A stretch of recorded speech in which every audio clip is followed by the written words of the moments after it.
Le monde est immense. Il abrite plus de 7 milliards d'êtres humains et d'ici 2 décennies, nous serons 2 milliards de plus. Et pour satisfaire tout ce monde, il va nous falloir des tonnes d'énergie et un bol de punch encore plus grand. Actuellement, nous devons produire environ 170 millions de gigawatts pour nous alimenter en énergie, et cela ne comprend même pas tout le monde. Il reste à peu près 1,2 milliard de personnes qui n'ont pas ou peu accès à l'électricité. Et d'ici 2040, nous sommes bien partis pour ajouter la demande d'une population équivalente à celle de la Chine et de l'Inde réunies. En tout, notre monde aura besoin d'environ 47 millions de gigawatts de plus qu'aujourd'hui. Pour donner un ordre de grandeur, 1000 gigawatts peuvent allumer 10 milliards d'ampoules de 100 watts en même temps.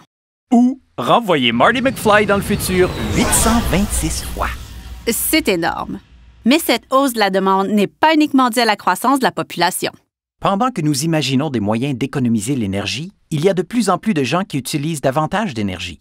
Les personnes qui sortent de la pauvreté sont en mesure d'acheter des biens dont la production et l'utilisation requièrent de l'énergie. Et comme notre civilisation est de plus en plus axée sur le numérique, nous avons besoin de plus d'électricité pour alimenter tous nos gadgets. De plus, comme notre monde est de plus en plus interrelié, nous transportons plus de choses, y compris nous-mêmes. Pour combler tous ces besoins, il nous faut tirer l'énergie de toutes les sources possibles. Pour l'instant, 80 de cette énergie provient des carburants fossiles, tandis que les 20 restants viennent de sources comme le nucléaire, les biocarburants, l'hydroélectricité et autres énergies renouvelables telles que le solaire, l'éolien et la géothermie. Même si nous faisons notre possible pour remplacer les carburants à forte intensité carbonique avec d'autres formes d'énergie, à moins de retourner à l'âge des ténèbres, Littéralement. Nous aurons besoin de toutes les sources d'énergie pendant un bon bout de temps. En 2016, par exemple, la capacité mondiale en énergie solaire s'est accrue de 50 % mais cela n'a ajouté que 24 gigawatts au bouquet énergétique.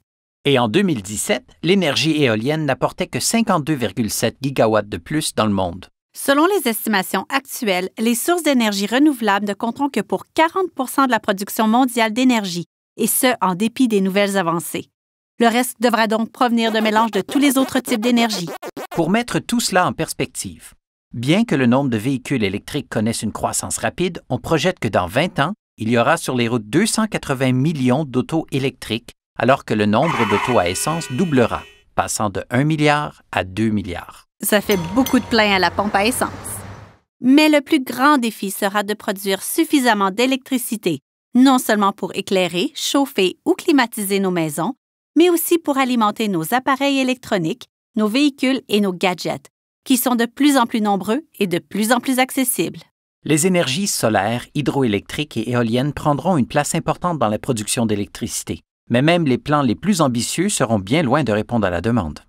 Une bonne chose, le gaz naturel jouera dans le monde un rôle plus grand dans la production d'électricité, ce qui permettra de réduire les émissions de GES par rapport aux centrales à charbon. Surtout dans des pays comme la Chine qui auront à mettre sur pied, au cours des 20 prochaines années, un réseau électrique équivalent au réseau actuel des États-Unis.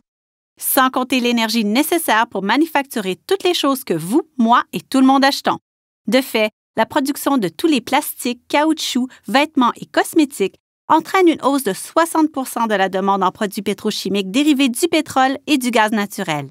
Et le fait de transporter ces biens autour du monde nécessite davantage de trains, d'avions, de navires et de camions, lesquels consomment aussi de l'énergie. Bien que la situation puisse sembler insoluble, la bonne nouvelle, c'est que nous, les humains, sommes des êtres ingénieux.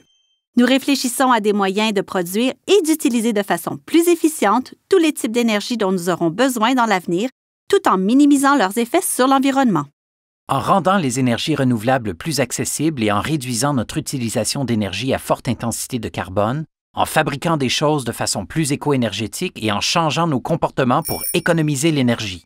La solution est d'équilibrer la demande d'énergie entre toutes les sources dont nous disposons, des carburants fossiles aux énergies renouvelables et à tout ce qui viendra après.